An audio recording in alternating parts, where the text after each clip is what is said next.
Key pointers which I'm getting to know through sources is that Biren Singh and his cabinet has moved a proposal of a unified command in the hand of the state government. It's very important because there are multiple forces which are trying to control the situation on the ground since months, and which include Army, BSF, CRPF and central forces have already been deployed.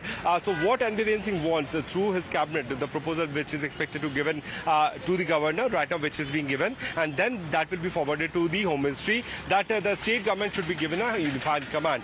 That's what the key point of the meeting could be. The second thing is that the usage of external forces, because the manner in which these drone attacks are being carried out, which is certainly very scary.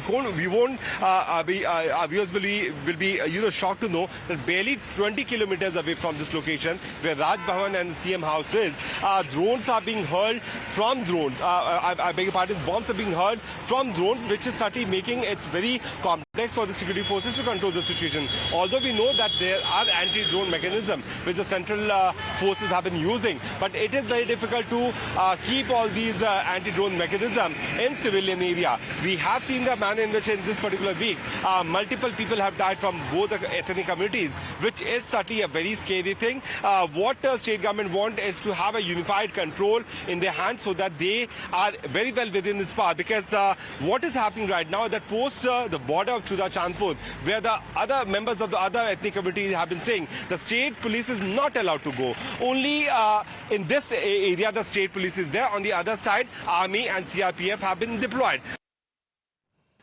Meanwhile, security has been heightened across the state following the fresh bout of violence that left 7 people dead. Officials are saying that the situation is tense but is under control. SPs of various districts in coordination with security forces are continuously monitoring the prevailing situation. Assam Rifles has in fact deployed anti-drone systems in fringe areas of the Imphal Valley to repel any rogue drones. CRPF too has been handed an anti-drone system to the state police for deployment. On Saturday, prohibitory orders were imposed in the Jiribam district, where as per the police, militants entered the house of a person and shot him dead when he was sleeping. Now, when we are talking about Jiribam, this is the ethnically diverse district which was largely untouched by the violence in the Imphal Valley and adjoining hills. Now, this also erupted in violence when a 59-year-old man belonging to one community was allegedly killed by militants. This is what we're getting to know. And we have a reaction coming in from the Coordination Committee on Manipur Integrity, or COCOMI, on the fresh violence. Over the past few days, there were certain incidents of drone bombing happening in several parts of Imphal West areas, killing many people and injuring several others. And today again, right from early morning, there were 2 missile attacks, which is being shot from a very long range of around 7 kilometers apart from the actual spot of blasting the missile. And this has been considered as one of the most deadly attacks. Priyank is in Imphal and he was tracking the meeting that took place between the Chief Minister and the Governor. 2 such meetings in a span of 12 hours after a fresh bout of violence. First of all, Priyank, tell our viewers about what happened in the meeting that the Chief Minister held with the Governor, and then we'll also ask you about what's happening on the ground when it comes to the security situation and the security apparatus that is in place. Yeah, so the meeting was for the 1 hour where the cabinet was also present along with the Chief Minister of the state of Manipur. Basically, the memorandum has been given, and the key pointers, as we have been telling to our viewers, was taking unified control.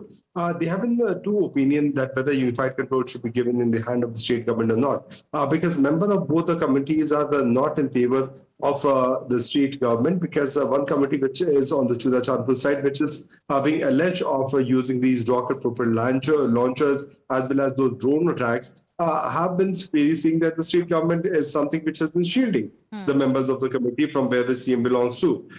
Right now, there is no assurance which has been given from the governor's house also, although the memorandum has been taken from the governor's side. Okay. But there is another crucial meeting here which is still going on at the CM's residence, where the cabinet ministers are present. Okay, so there is a meeting presently that's going on at the Chief Minister's residence. Priyank, also as as a reporter who's, seeing what's happening on the ground, take us through the security situation currently, because officially forces have in fact gone ahead and said that yes, the situation is tense, but is largely under control. That is not right to say, Sagarika, because the manner in which Manipur has been boiling up and the situation is further escalating. It's certainly showing that more and more ammunition have been acquired by these militants.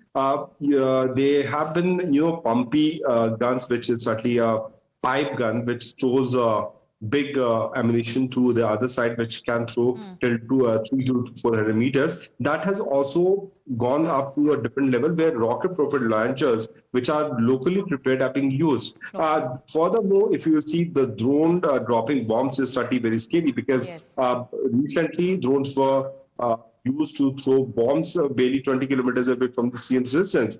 So God forbid if these militants have managed to move towards the main civilian area, although they have been targeting those villages, then certainly it will be very difficult. What central forces have been doing is to maintain peace. They have been maintaining status quo. They have been pushing both the sides to their respective sides so that they should not come in clash. But in the night, firing happens. Not even that, the external forces is also one of the main factor in Modi area, where from Myanmar side, whenever there is infiltration, there's an incident of firing which is reported every week, evening.